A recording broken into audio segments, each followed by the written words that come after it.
Hello all, myself Vedangi and I am a legal intern at Lexis and Company. So guys, my today's topic for the discussion is the case analysis of State of Bombay versus FN Balsara. So let's begin. So this case highlights the provisions of constitutional law. In this case, applied the doctrine of the pith and substance, which helps to concern the true character and the nature of the legislation. The petitioner pleaded the Bombay Prohibition Act that was violative of Article 19, Clause 1, Subclause G of the Indian Constitution, and therefore it must be declared void. Now discussing about the facts of this case. So in this case it has been considered as to whether under the Bombay Prohibition Act the keeping of alcohol, mixed medicine and toilet goods, their using, selling and buying can be prohibited or not. Talking about the background of this case, so in this case FN Balsara stated that he should be given assent to use his right to keep whiskey, brandy, wine, beer and medicine, UD cologne, etc. He further stated to use them and import them within the custom limits. Also that the government must not obstruct him from such usage under the Prohibition Act, as it was his personal right, and to pass the similar orders under the Specific Relief Act.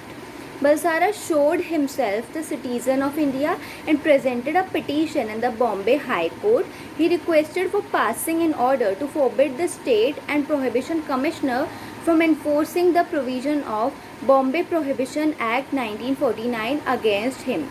He also requested to pass on an order to that effect.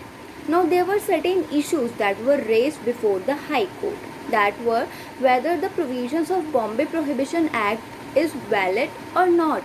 So the petitioner filed a writ of mandamus of an order under section 45 of the Specific Relief Act, and the Honorable High Court held that and agreed with the petitioner's allegation, and not agreeing with some others declared that some of the provisions of the act are valid while some are invalid.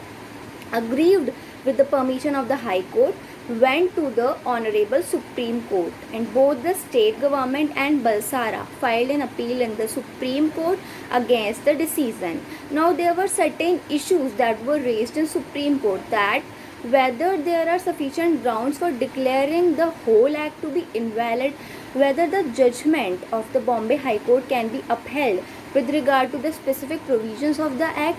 So the Honorable Supreme Court observed that the state legislature has power to completely forbid the keeping, selling and using intoxication wine under the entry 31 in the list 2. Therefore there is no such dispute. It also held that if Supreme Court passed any act by the state legislature prohibits or controls the export of the things mentioned in entry 27 or 29 of the list 2 outside the boundaries of the state, this means that the act is illegal, but that act has been passed on the basis of entry 31 of the list, section 297 subsection 1 clause A. Therefore it does not apply. Also the exemption allowed the soldiers of the army, the messes of the land forces and waterships can therefore not be declared illegal under section 37. The Supreme Court therefore declared some provisions of Bombay Prohibition Act as illegal. These provisions were with regard to keeping alcohol, mixed medicines and toilet goods, and also selling them. Also the other provisions were declared legal and valid. Thus, due to some provisions being illegal, the whole of the act cannot be declared illegal. Therefore, the appeal by the state of Bombay was substantially allowed and the appeal by the petitioner was dismissed. Now there were certain principles that were laid down in this case. So the presumption always stays in the favor of constitutionality of enactment, and it is because it is assumed that the legislature understands the needs of the people.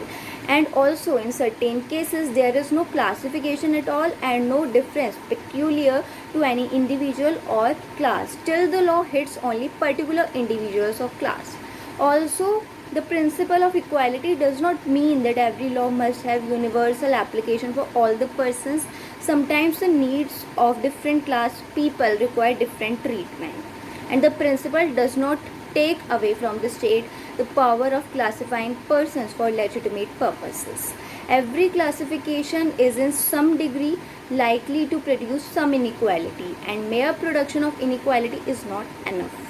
Also, while reasonable classification is permissible, such classification must be based upon some real and substantial distinction bearing a reasonable and just relations. Now, talking about the important provisions that were talked about in this case. So, first was that entry 31 of list 2 that states that intoxicating liquors and narcotic drugs, that is to say, the production, manufacture, possession, transport, purchase, and sale of intoxicating liquors, opium, and other narcotic drugs, but subject as respects opium to the provisions of list 1 and as respect poisons to the provisions of the list 3. Second was entry 19 of list 1 that provides import and export across custom frontiers as defined by the Dominion government. And the other provision was Article 19 clause 1 subclause G that states practicing any profession and carrying on any occupation, trade or business.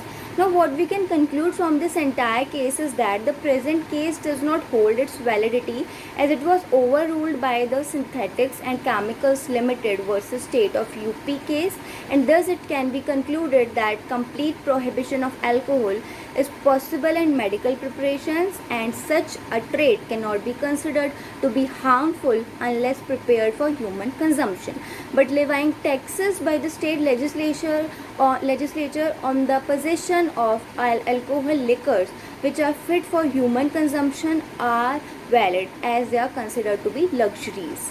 Therefore, if the state government enacts an act on the subject on which it is constitutionally empowered to make it, the act is legal. So guys, that's all about my discussion on this particular case. I hope you all liked my video. If you guys have any doubt with regard to this video, then you can comment in the comment section. Also, don't forget to subscribe to our YouTube channel Lex Click. We will meet in the next video. Till then, bye.